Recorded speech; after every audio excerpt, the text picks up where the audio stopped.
What kind of collar should you get your cat? How many different kinds of collars are there? At least 3. The difference between all of these are the clasps.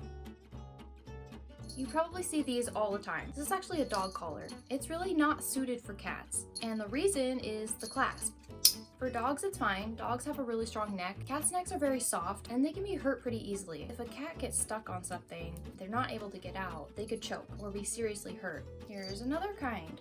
This is considered a safety. If it's pulled apart, the cat should be able to slip this off of their neck if it gets caught on something. I actually got this collar before I had Meister. We thought he was a girl. That's what I was told. Went ahead and bought all this pink stuff because I like pink. When I brought him home, he just didn't seem like a girl. So I took him to the vet. She checks. She's all, okay, so if it's a girl, congratulations.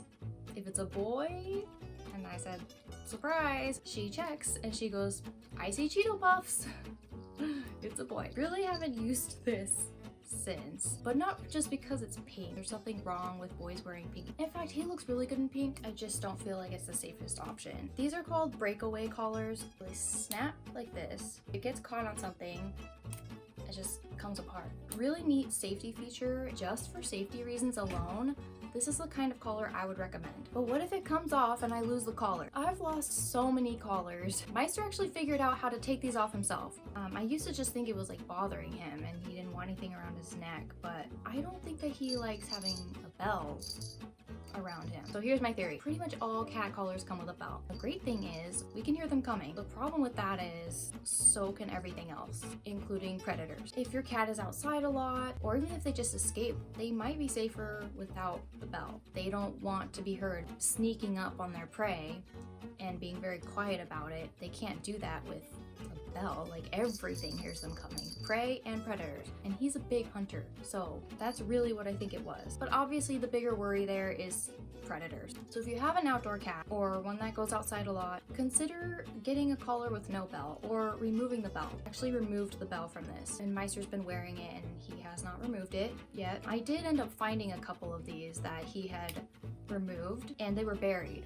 I don't want mom to ever find this because I don't want to wear it. That's just a little tip I would give. I would recommend breakaway collars and I would recommend no bell.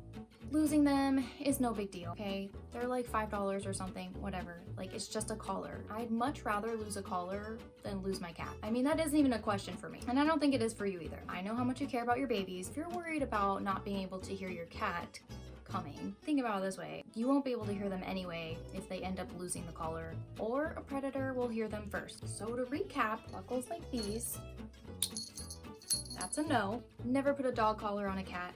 Also a no. Unless you feel comfortable enough with this safety feature. If you think it allows enough room for your cat to escape if it needs to, then you can go ahead and try that option. But I would suggest removing the bell.